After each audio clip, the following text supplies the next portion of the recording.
에베소서 5장 1절입니다. 그러므로 사랑을 받는 자녀같이 너희는 하나님을 본받는 자가 되고 그리스도께서 너희를 사랑하신 것 같이 너희도 사랑 가운데서 행하라. 그는 우리를 위하여 자신을 버리사 향기로운 제물과 희생 제물로 하나님께 드리셨느니라. 아멘. 짧은 말씀이지만 도저히 행하기 불가능한 말씀을 사도 바울께서 명령하신 것 같아요. 성령을 통해서. 왜냐하면 하나님을 본받는 자가 되랍니다. 여기서 하나님의 어떤 부분을 본받아라는 말씀입니까? 전지전능한 그런 능력을 말하는 것이 아니라 사랑을 말합니다. 왜냐하면 바로 앞절에도 서로 친절하게 하며 불쌍히 여기며 서로 용서하기를 하나님이 그리스도 안에서 너희를 용서하신 같이 하라 하시고 그러므로 사랑받는 자녀같이 너희는 하나님을 본받는 자가 되고 그리스도께서 너희를 사랑하신 것 같이 너희도 사랑 가운데에서 행하라 말씀하셨죠. 그래서 하나님이 나를 또 사람들을 사랑하는 것을 하는 것과 같이 나도 사람들을 사랑하라는 말씀이죠. 어떻게 우리가 이렇게 사랑할 수 있습니까? 우리는 죄인인데요. 그래서 성경의 가장 큰 강령인 마음을 다해서 하나님을 사랑하라. 이웃을 내 몸처럼 사랑하라는 말씀과 같은 말씀인데요. 우리는 이런 말씀을 볼 때 부담감을 가지기보다는 이제 너무나 우리를 향하신 하나님의 사랑이 크다. 능력이 놀랍다. 이렇게 믿어야 되겠습니다. 우리는 마음을 다해서 하나님 사랑할 수 없고 또 이웃을 내 몸처럼 사랑할 수 없는 존재입니다. 그것을 인정하고 받아들여야 됩니다. 그런데 예수님이 우리를 사랑하신 그 사랑이 얼마나 놀라우면 이런 죄인이 그런 최고의 계명과 강령을 행할 수 있도록 주님이 죽으셨구나.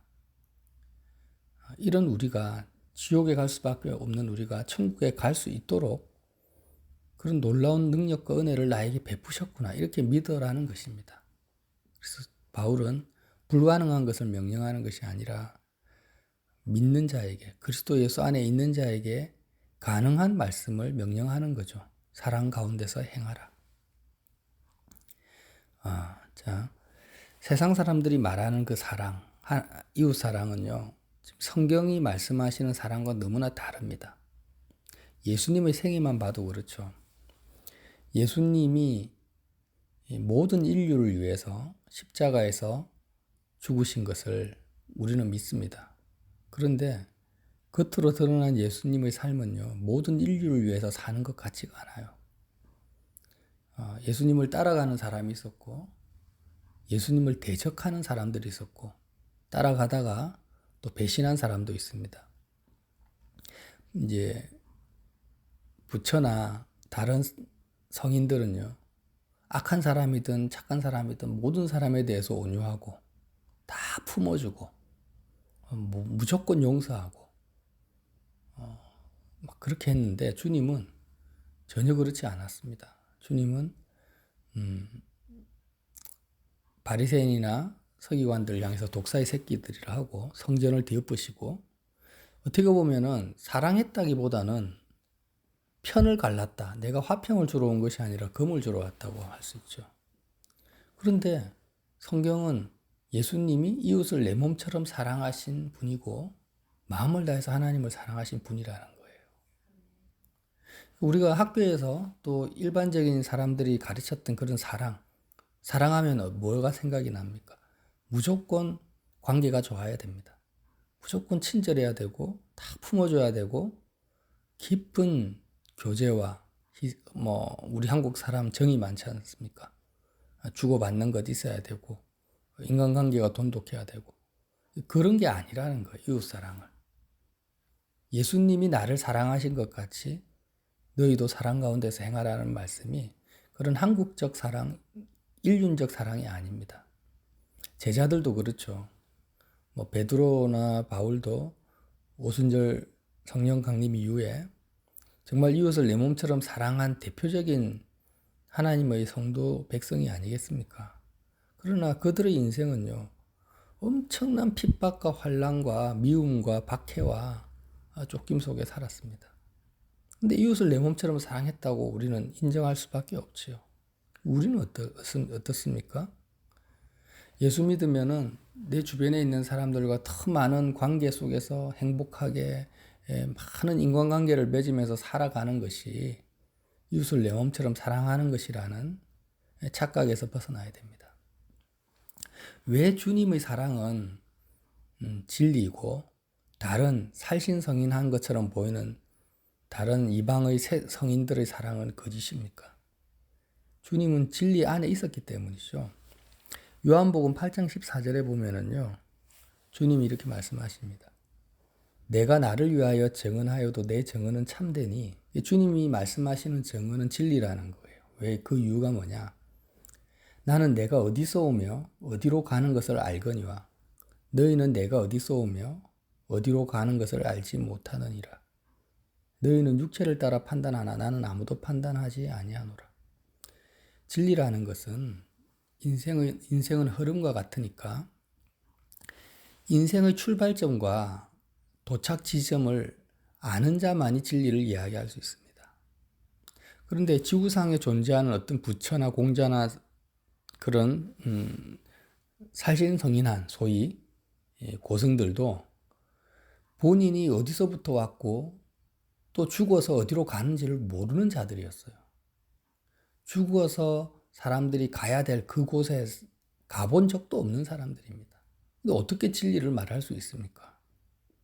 선생이다, 선지자다 이런 단어 자체가 먼저 태어난 사람, 또 내가 가야 될 길을 먼저 아는 사람들을 선지자라고 하는데, 선생이라고 하는데, 진리를 근본적으로 진리를 말할 수 없는 인생들인 거예요.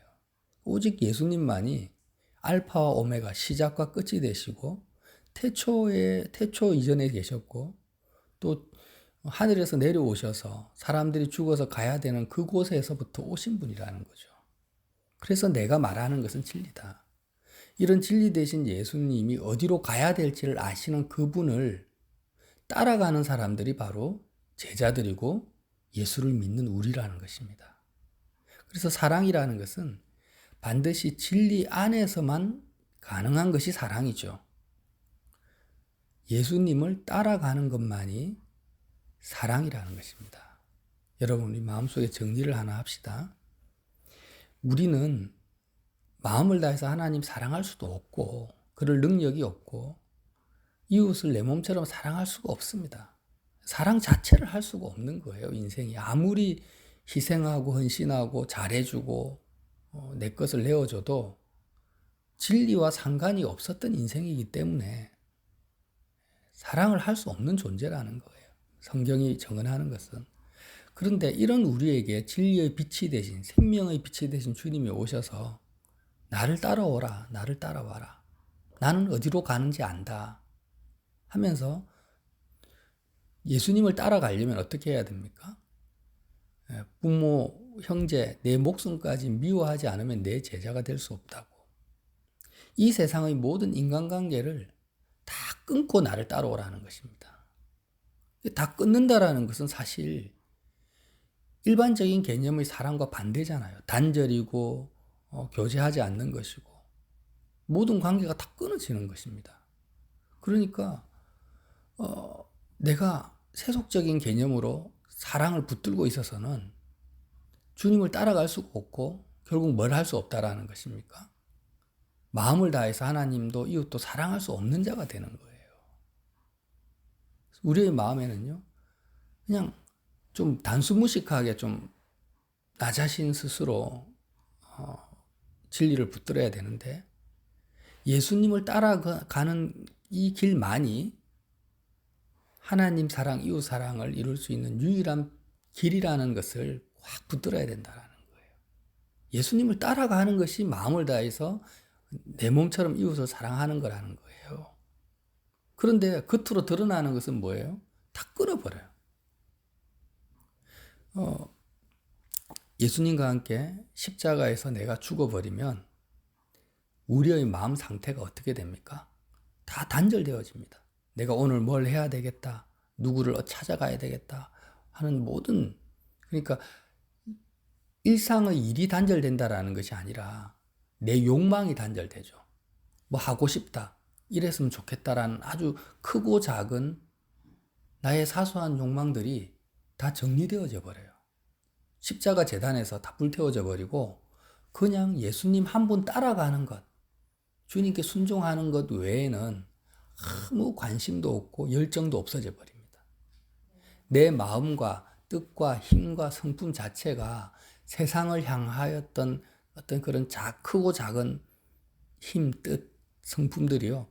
전부 다 소멸되어 버리고 단순하게 어린아이처럼 하나님께만 마음이 드려지게 되는 그런 은혜가 십자가의 능력이라는 거예요. 십자가를 삶 속에 적용하면 우리 마음 상태가 그렇게 정리되어집니다. 그러면 이웃을 향한, 형제를 향한, 사람들을 향한 힘이나 열정이나 에너지가 나에게 남아있지 않습니다. 심지어는 판단도 못합니다. 내가 자녀를 사랑해야 될지 말아야 될지 뭘 해야 되겠다 이런 의지도 없어져 버립니다. 그런 상태가 예수님을 따라가는 것인데 그렇게 따라가니까 어떤 일이 벌어집니까? 그 결론적인 일에 대해서도 관심 가질 필요가 없고요. 일단 현상 그 자체만을 두고 보면 하나님이 말씀하시기를 그렇게 세상에 대해서 나의 모든 에너지가 단절되어지고 예수님께 마음이 집중되어지는 상태 자체, 겉으로 드러나면 단절인데 실제 현상은 뭐라고 합니까? 열매는 마음을 다해서 하나님 사랑하는 것이고 이웃을 내 몸처럼 사랑하는 거다 이렇게 말씀하시는 거예요. 자, 좀 더 디테일하게 예를 들면은요. 만약에 세속적인 교회 가운데 어떤 목사님이나 직분자에게 참된 복음이 들어왔다고 봐요. 하나님의 이름을 부르지만 바리새인들처럼 실제로는 세상을 구하는 그런 단체에 어떤 한 사람이 교역자나 담임 목사님이 십자가 복음을 정말 받아들였을 때 그는 가는 방향이 바뀌어버립니다. 예수님을 따라가는 자가 되죠. 주님을 따라가는 그 복음을 전하게 되면은요, 교회 안에서 갈립니다. 이스라엘 백성 가운데 예수님 때문에 소동이 일어난 것처럼 그런 소동이 일어나게 돼요. 그래서 장로교 같으면 장로교회 교단에서, 당회에서 그 목사님을 쫓아내버릴 수도 있습니다. 그러면 만약에 참 복음을 전하는 것 때문에 그 목사님이 쫓겨났다. 받아들였으면 좋았겠지만, 그러면 그 기존의 모든 성도들과의 인간관계가 다 끊어지잖아요. 끊어지면 우리가 생각하기에 단절이고 분열이기 때문에 마음을 다해서 하나님 사랑, 또 특별히 내 몸처럼 이웃 사랑하는 거와는 전혀 다른 현상이 일어나죠. 끊어져 버리니까 인간관계가. 그래서 죽을 때까지 단절된 성도들과 만나지도 못하고 교제하지 못할 수도 있어요. 그런데요, 이것이 내 몸처럼 이웃을 사랑하는 거라는 거예요. 이런 현상들이 내 몸처럼 이웃을 사랑하는 거예요. 가정에서는 어떨까요? 요즘은 그런 것이 없겠지만 이전 같으면 워낙 기독교인들에 대한 박해가 심해서 예수 믿으면 호적을 쫓아내버립니다. 지금 이슬람권은 그렇죠. 그러면 예수님을 따라가는 것 때문에 그 박해로 받아서 가정, 인간관계가 끊어졌어요. 부모, 자식 간의 관계가 끊어졌어요. 근데 하나님 보시기에는 뭐라고요? 그 자녀가, 예수 믿은 자녀가 부모를 자기 몸처럼 사랑하는 거라는 거예요. 왜 그러냐면 세상을 살다 보면 알게 됩니다. 내 생명이라는 것은 뭐냐면 인간관계를 말합니다. 부모와 자녀와의 그 생명은 뭡니까? 부모 입장에서는 자녀와의 관계예요. 교제입니다. 그런데 이 땅에서의 생명은 나 혼자 무인도에서 잘 먹고 잘 산다고 생명이 충만한 게 아니에요. 정말 사람은 혼자 살 수 없는 존재이기 때문에 사랑과 많은 관계를 가지고 서로 아껴주고 서로 위로하는 그런 인간관계만이 진정한 나에게 이 땅에서의 기쁨과 행복을 좌우하는 거거든요. 근데 예수님을 따라가는 것, 내가 십자가에 내 마음을 드리는 것 때문에 뭐가 죽어버립니까? 세상에 속한 나의 생명, 인간관계와 교제가 끊어진다라는 거예요. 이것을 주님은 뭐라고 하냐면 친구를 위하여 자기 목숨을 버리는 것보다 더 큰 사랑이 없나니 없다고 하시는 거예요. 친구는 가장 친밀한 관계의 대표격을 말하거든요. 친밀한 관계를 친구라고 합니다. 근데 이 친밀한 관계를 위해서 뭘 버립니까? 자기 목숨을 그 친구를 위해서 버리는 거예요. 어떻게 버려요? 십자가 제단에 버리는 것입니다. 오늘 말씀에 그는 우리를 위하여 자신을 버리사 향기로운 제물과 희생 제물로 하나님께 드리셨느니라. 주님이 십자가에 자기를 버렸을 때 어떤 현상이 벌어졌냐면 여태까지 주님과 맺었던 모든 관계들이 다 끊어지는 고통과 아픔을 주님이 맛보셨다라는 거죠. 제자들도 예수님 버리고 부인하고 도망갔습니다. 군중들이 예수를 십자가에 못 박아라고 외칩니다. 이렇게 자기를 버렸는데 이 땅에서의 주님과 맺었던 모든 인간관계, 교제, 명예 이 모든 것들이 다 끊어지는 그것을 하나님은 뭐라고 합니까? 향기로운 제물과 희생 제물로 하나님께 드리셨더라. 자기 자신을 드리신 거예요. 이런 현상들이 예수님을 따라가는 모든 사람들에게 공통적으로 나타나는 증거들이라는 거죠. 그래서 내가 예수님을 믿으면서 특별히 예수님을 따라간다고 하면서 여태까지 맺었던 인간관계나 이런 교우관계, 친구관계들이 그대로 유지가 된다면은 좀 이상한 거죠. 그거는 자기를 드리지 않는 것입니다. 세상과 타협하고 있다는 거죠. 특별히 그것은 이웃을 내 몸처럼 사랑하는 것이 아닙니다. 다시 한번 정리하겠습니다. 우리는 하나님 사랑, 이웃 사랑을 할 수 없는 존재인데 이런 우리에게 주님이 오셔서 나를 따라와라. 나를 따라오면 너도 하나님 사랑, 이웃 사랑이 가능한 삶을 살도록 내가 역사하겠다. 단지 나를 따르기만 하면. 이 복음이거든요. 근데 그렇게 주님을 따라가면 하나님 사랑, 이웃 사랑이 이루어지는데 특별히 이웃 사랑은 우리가 생각하는 그런 오손도손한 사랑은 아니다. 관계가 끊어질 수도 있다. 물론 그 가운데서는 그리스도 예수 안에서 정말 영원한 사랑을 이룰 수도 있고요. 또 예수님을 따라가지 않는 무리들과의 관계는 단절되고 핍박과 환란으로 바뀌어버릴 수도 있습니다. 그러나 예수님이 모든 인류를 위해서 이웃을 내 몸처럼 사랑하신 본을 보이신 것처럼 나도 그렇게 주님을 따라가는 것만이 이웃을 사랑하는 거라는 거예요. 그래서 내가 이웃을 사랑하려고 찾아가고 신방하고 도와주고 이렇게 하는 게 아니에요. 저는 신방이나 찾아가는 것이 나쁘다 하지 마라 이 말이 아닙니다. 전혀 성경이 말씀하시는 것과 다르다라는 거예요. 사랑은 하나님께 속한 것이고 내가 하는 게 아니에요. 하나님의 주권 안에서 역사하시는 거죠. 그래서 어떻게 보면 좀 난해한 것처럼 보이지만 오늘 바울께서 그리스도께서 너희를 사랑하신 것 같이 어떻게요? 십자가에서 자기 자신을 버리사 희생제물로 하나님께 드리신 것처럼 너희도 주님의 그 죽음에 참여하고 부활에 참여하는 것이 하는 그 행위로 말미암아 그렇게 사랑하라. 이 말씀을 우리 마음속에 깊이 새기셔서 예수님 따라가는 것이 하나만으로 모든 율법과 선지자의 강령이 우리 삶 속에서 이루어지는 은혜를 맛보시기를 예수님 이름으로 빌어드립니다.